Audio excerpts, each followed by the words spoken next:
Hello दोस्तों, मैं विवेक कुमार आप सभी का आपके और अपने यूट्यूब चैनल यूवी कंपटीशंस में स्वागत करता हूं। मेरे प्यारे साथियों, राजस्थान की आगामी सभी भर्ती परीक्षाओं को ध्यान में रखते हुए हमने शुरू किया हुआ है राजस्थान का भूगोल। ज्योग्राफी ऑफ राजस्थान में हम पढ़ रहे हैं राजस्थान का भौतिक स्वरूप, और राजस्थान के भौतिक स्वरूप में हम दो भाग पढ़ चुके हैं। साथियों, राजस्थान के भौतिक स्वरूप को चार भागों में बांटा गया है। थार का मरुस्थल हम पढ़ चुके हैं, यानी कि डेजर्ट प्लेन्स ऑफ राजस्थान, मरुस्थलीय भाग हम पढ़ चुके हैं। अरावली रीजन हम पढ़ चुके हैं, और आज का हमारा टॉपिक है ईस्टर्न प्लेन्स, पूर्वी मैदानी भाग। साथियों, आज के हमारे इस वीडियो में हम पढ़ेंगे राजस्थान के भौतिक स्वरूप में पूर्वी मैदानी भाग को। भौगोलिक दृष्टि से राजस्थान राज्य का विभाजन जो हुआ है उसका भाग है ईस्टर्न प्लेन, पूर्वी मैदानी भाग। साथियों, मेरे राजस्थान की भू आकृति क्या है? सबसे पहला क्वेश्चन। तो राजस्थान की भू आकृति कैसी है? स्थलाकृति। साथियों, स्थलाकृति, राजस्थान में अलग अलग स्थलाकृति विशेषताएं हैं। हालांकि राज्य का एक बड़ा हिस्सा सूखा और शुष्क क्षेत्र का प्रभुत्व है, जो कि थार का मरुस्थल कहलाता है। विस्तृत स्थलाकृति में चट्टानी भूभाग, लुढ़कते रेत के टीले, आर्द्र भूमि, बंजर क्षेत्र या कांटेदार झाड़ियों से भरी भूमि, नदी नाली वाले मैदान, पठार, खड्ड और जंगली क्षेत्र शामिल है। तो राजस्थान राज्य भारत का सबसे बड़ा क्षेत्रफल की दृष्टि से राज्य है, और राजस्थान की आकृति स्थलाकृतिक आकृति। साथियों, मेरे राजस्थान राज्य के भौतिक प्रदेशों का निर्धारण सर्वप्रथम प्रोफेसर वीसी मिश्रा ने राजस्थान का भूगोल नामक पुस्तक में वर्ष 1968 में किया था। तो एक प्रोफेसर आए थे, प्रोफेसर वीसी मिश्रा। उन्होंने 1968 में एक बुक छापी थी राजस्थान का भूगोल। उसमें राजस्थान के भौगोलिक प्रदेशों का निर्धारण किया था। राजस्थान राज्य की प्रत्येक हिस्से की जलवायु अलग, धरातल अलग। तो धरातल एवं जलवायु में अंतरों के आधार पर राजस्थान राज्य को चार भौगोलिक भागों में बांटा गया है। कौन कौन से भाग है? पश्चिमी रेतीला मैदान, जिसमें राजस्थान राज्य की 40% जनसंख्या निवास करती है, और 61.11% क्षेत्रफल का ये घेरे हुए है। इसके बारे में हमने पढ़ चुके हैं, यानी कि यह टॉपिक हमारा कंप्लीट हो गया है। दूसरा है अरावली प्रदेश, जिसमें राजस्थान राज्य की 10% जनसंख्या निवास करती है, और यह 9% क्षेत्रफल को घेरे हुए है, और यह भी हम पढ़ चुके हैं। आज का हमारा टॉपिक है पूर्वी मैदान, जिसमें राजस्थान राज्य की 39% जनसंख्या निवास करती है, और इसका क्षेत्रफल 23% है। और चौथा है दक्षिणी पूर्वी पठार। कल के हमारे वीडियो में हम पढ़ेंगे दक्षिणी पूर्वी पठार, 11% जनसंख्या और 6.89% क्षेत्रफल। तो आइए साथियों, शुरू करते हैं पूर्वी मैदानी भाग, eastern plains of Rajasthan. Rajasthan के ईस्टर्न प्लेन की बात की जाए, पूर्वी मैदानी भाग, तो पूर्वी मैदानी भाग अरावली और हाड़ौती रीजन के बीच का भाग होता है। यानी कि अरावली जो है आपकी पर्वतमाला, उसका और हाड़ौती रीजन के बीच का भाग कौन सा है? ईस्टर्न प्लेन्स है। राजस्थान राज्य के कुल क्षेत्रफल का लगभग 23.3% भूभाग पर पूर्वी मैदान विस्तार है। तो कितना प्रतिशत है? 23.3% भाग पर। और इस क्षेत्र में राज्य की लगभग 39% जनसंख्या निवास करती है। कितनी? 39% जनसंख्या निवास करती है। साथ ही मेरे पूर्वी मैदानी भाग की बात करें तो अरावली पर्वत के पूर्वी भाग और दक्षिणी पूर्वी पठारी भाग के दक्षिणी भाग में पूर्व का मैदान स्थित है। ये वाला मैदान कौन सा है? पूर्वी मैदान। साथियों, मेरे राजस्थान राज्य की बात की जाए तो राजस्थान राज्य के लगभग 15 जिले। कितने? 15 जिले। भरतपुर, अलवर, धौलपुर, करौली, सवाई माधोपुर, जयपुर, दौसा, टोंक, बूंदी, अजमेर, भीलवाड़ा तथा दक्षिण की ओर से डूंगरपुर, बांसवाड़ा, चित्तौड़गढ़ और प्रतापगढ़ जिले मैदानी भाग में सम्मिलित है। कौन कौन से? भरतपुर, अलवर, जयपुर, दौसा, सवाई माधोपुर, करौली, धौलपुर, अजमेर, टोंक, बूंदी, भीलवाड़ा, इसके अलावा डूंगरपुर, चित्तौड़गढ़ और प्रतापगढ़। ये जिले किस में शामिल है? पूर्वी मैदानी भाग में। साथियों मेरे, यह प्रदेश नदी बेसिन प्रदेश है, अर्थात नदियों द्वारा जमा की गई मिट्टी से इस प्रदेश का निर्माण हुआ है। पूर्वी मैदानी प्रदेश का निर्माण किससे हुआ है? नदियों द्वारा जमा की गई मिट्टी से इस क्षेत्र का निर्माण हुआ। साथियों, यहां पर जलोढ़ व दोमट मिट्टी पाई जाती है। कैसी? जलोढ़ मिट्टी और दोमट मिट्टी, इस तरह की मिट्टी पाई जाती है। जलोढ़ व दोमट मिट्टी कहाँ मिलती है? पूर्वी मैदानी प्रदेश में। साथियों, पूर्वी मैदानी क्षेत्र राजस्थान राज्य का सबसे उपजाऊ क्षेत्र है। सबसे उपजाऊ क्षेत्र है पूर्वी मैदानी क्षेत्र। साथियों मेरे, इस क्षेत्र की प्रमुख फसलों की बात की जाए तो इस क्षेत्र में, पूर्वी मैदानी क्षेत्र में प्रमुख फसलें गेहूं, जौ, सरसों, चना, दालें, बाजरा और गन्ना है। तो इस क्षेत्र की प्रमुख फसलें कौन कौन सी है? गेहूं, जौ, सरसों, चना, दालें और बाजरा और गन्ना है। साथियों मेरे, इस क्षेत्र का ढलान पूर्व की ओर है, अतः नदियां पश्चिम से पूर्व की ओर बहकर बंगाल की खाड़ी में अपना जल ले जाती हैं और केवल मात्र एक माही नदी ऐसी है जो कि खंबात की खाड़ी में गिरती है, उल्टी बहती है। सारी की सारी नदियां कहाँ से बहती है? पश्चिम से पूर्व की ओर।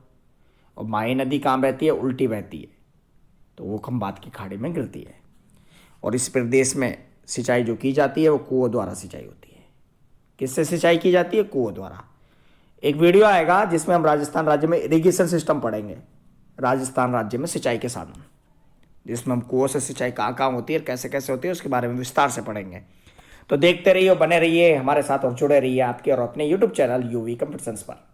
लेकर आएंगे अच्छी अच्छी वीडियो और राजस्थान राज्य का टॉपिक टू टॉपिक और कंटिन्यू सिलेबस आपको हमारे यूट्यूब चैनल यूवी कंप्यूटर पर मिलेगा। परीक्षाओं की दृष्टि से ध्यान में रखते हुए 50 सेंटीमीटर वर्षा रेखा वाले इस मैदान को अरावली पर्वतमाला से एवं 75 सेंटीमीटर वर्षा रेखा इसे दक्षिणी पूर्वी पठार या हाड़ौती के पठार से अलग करती है, पूर्वी मैदानी भाग को। और पूर्वी मैदानी भाग को भी 4 क्षेत्रों में बांटा गया है। पूर्वी मैदान को 4 क्षेत्रों में उपविभाजित किया गया है। कौन कौन से क्षेत्र? 4। वो 4 क्षेत्र है: चंबल बेसिन, बनास बेसिन, माही बेसिन और बाणगंगा बेसिन।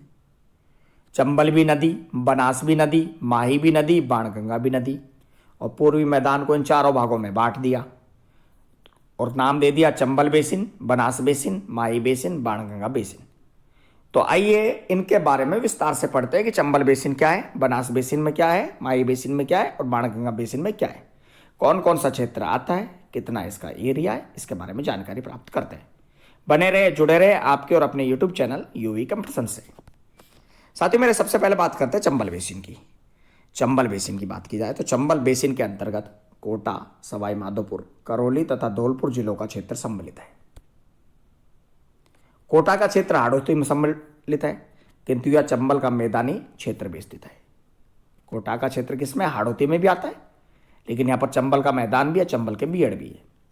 और साथियों मेरे, इस क्षेत्र में नवीन काप मिट्टी के जमाव मिलते हैं। कैसे? नवीन काप मिट्टी के जमाव पाए जाते हैं। दूसरी चीज, इस क्षेत्र में कौन सा? चंबल बेसिन के क्षेत्र में चंबल नदी द्वारा किए गए अवनालिका अपर्दन से निर्मित विशाल गड्ढों की बहुलता है। बड़े बड़े गड्ढे हैं जिनको चंबल के बीहड़ कहते हैं। चंबल के बीहड़ तो सुने हो ना? तो चंबल के बीहड़ किनको कहते हैं? कि चंबल नदी जब चलती बहती है तो उसने क्या है? अवनालिका अपर्दन किया, मतलब मिट्टी का कटाव हुआ और मिट्टी के कटाव से बड़े बड़े गड्ढे बन गए और इन गड्ढों को नाम क्या दिया? चंबल के बीहड़ कहते हैं। और ये लगभग 4500 वर्ग किलोमीटर क्षेत्र में फैले हुए हैं। कितने क्षेत्र में फैल रहे हैं? 4500 वर्ग किलोमीटर क्षेत्र में। साथियों मेरे, चंबल बेसिन की उत्तरी सीमा बाणगंगा बेसिन से और दक्षिणी सीमा विंध्य कगार भूमि से अलग होती है। तो ये था चंबल बेसिन। अब आइए बात करते हैं बनास बेसिन के बारे में। बनास बेसिन की बात की जाए तो बनास और इसकी सहायक नदियों द्वारा निर्मित यह एक विस्तृत मैदान है। यह मैदान बनास और इसकी सहायक बाणगंगा नदी, बेड़च नदी, डैन नदी, मानसी नदी, सोड्रा नदी, खारी नदी, भौसी नदी, मोरेल नदी आदि नदियों द्वारा निर्मित यह एक विस्तृत मैदान है और जिसका ढाल पूर्व की ओर है। किधर की ओर है? पूर्व की ओर। तो इसीलिए तो इसका नाम पूर्वी मैदानी भाग है। इस क्षेत्र के विस्तार की बात की जाए तो इस क्षेत्र का विस्तार राजसमंद, चित्तौड़गढ़, अजमेर, भीलवाड़ा व टोंक जिलों में। पूर्वी मैदानी भाग के बनास बेसिन का क्षेत्र कहाँ पर है? राजसमंद, चित्तौड़गढ़, अजमेर, भीलवाड़ा व टोंक जिलों में। साथ ही मेरे इस क्षेत्र की औसत ऊंचाई 300 से 500 मीटर है और इस क्षेत्र में कापिय मिट्टी की बहुलता है। साथियों मेरे इस क्षेत्र के मध्य में स्थित कुछ टीले नुमा भागों को पीड़मांट मैदान के नाम से भी जाना जाता है। बनास बेसिन क्षेत्र में मालपुरा करौली के मैदान में ग्रेनाइट व नीच चट्टानें मिलती है। तो पहला कौन सा पढ़ा? चंबल बेसिन, फिर पढ़ा हमने बनास बेसिन। अब पढ़ते हैं माही बेसिन। आइए साथियों माही बेसिन के बारे में जानकारी प्राप्त करते हैं। तो माही बेसिन, यह मैदान माही नदी का मध्यवर्ती बेसिन है। कैसा? मध्यवर्ती बेसिन है। इस क्षेत्र के विस्तार की बात की जाए तो इस क्षेत्र का विस्तार उदयपुर के दक्षिण पूर्व से डूंगरपुर, बांसवाड़ा और प्रतापगढ़ जिलों में। माही मध्य प्रदेश से निकलकर इस प्रदेश में गुजरती हुई खंबात की खाड़ी में गिरती है, यानी कि यह नदी पूर्व से पश्चिम की ओर बहती है, ना कि पश्चिम से पूर्व की ओर। और माही प्रदेश से राजस्थान राज्य से निकलकर इस प्रदेश में बहती है और गुजरती हुई कहाँ गिर जाती है? खंबात की खाड़ी में गिर जाती है। साथियों मेरे इस क्षेत्र को, माही बेसिन के क्षेत्र को वागड़ के नाम से भी पुकारा जाता है। वागड़, बांगड़ के नाम से भी पुकारा जाता है। प्रतापगढ़ व बांसवाड़ा के मध्य में 56 ग्राम समूह स्थित है, इसलिए यह भूभाग भी 56 का मैदान के नाम से जाना जाता है। तो माही बेसिन के क्षेत्र को क्या कहते हैं? 56 का मैदान भी कहा जाता है। और माही बेसिन की औसत ऊंचाई 200 से 400 मीटर तक है। कितनी? 200 से 400 मीटर तक औसत ऊंचाई है।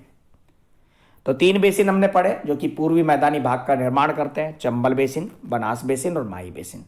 अब आइए अंतिम बेसिन पढ़ते हैं, बाणगंगा बेसिन। बाणगंगा बेसिन की बात की जाए तो बाणगंगा नदी यमुना नदी की तो सहायक नदी है और बाणगंगा बेसिन का विस्तार दौसा, भरतपुर एवं जयपुर जिले के दक्षिणी भाग में है। साथियों बाणगंगा बेसिन के क्षेत्र की प्रमुख फसलें सरसों, जो गेहूं व सब्जियां हैं। और पैदावार की दृष्टि से बात की जाए तो पैदावार की दृष्टि से बाणगंगा बेसिन का अधिकांश भाग उपजाऊ है।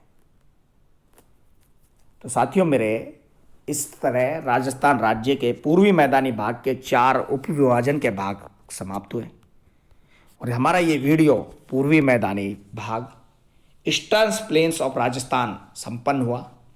आने वाले वीडियो में हम इसका एक पार्ट और बचा हुआ है जिसे हाड़ौती का पठार कहते हैं, उसके बारे में पढ़ेंगे। दक्षिणी पूर्वी पठार या हाड़ौती का पठार के बारे में पढ़ेंगे। तो देखते रहिए और बने रहिए और जुड़े रहिए आपके और अपने यूट्यूब चैनल यूवी कंपटीशंस के साथ। चैनल सब्सक्राइब नहीं किया है तो अभी सब्सक्राइब करें और साथ ही साथ बेल आइकन दबाना ना भूलें, जिससे आपको हमारे द्वारा दिए गए अपडेट्स के नोटिफिकेशन मिलते रहे। हमारे साथ जुड़े इंस्टाग्राम और टेलीग्राम पर। और साथियों मेरे वीडियो अच्छा लगा है तो प्लीज़ एक बार कमेंट जरूर करें। आपका कमेंट हमें बहुत कुछ सिखाता है। साथियों मेरे छोटी सी रिक्वेस्ट है, कमेंट किया करें। कमेंट ही तो है जिसकी वजह से मैं आपके लिए कुछ नया लेकर आने की सोच सकता हूँ। Thank you so much. मिलते हैं एक नई वीडियो के साथ आपके और अपने यूट्यूब चैनल यूवी कंपटीशंस पर।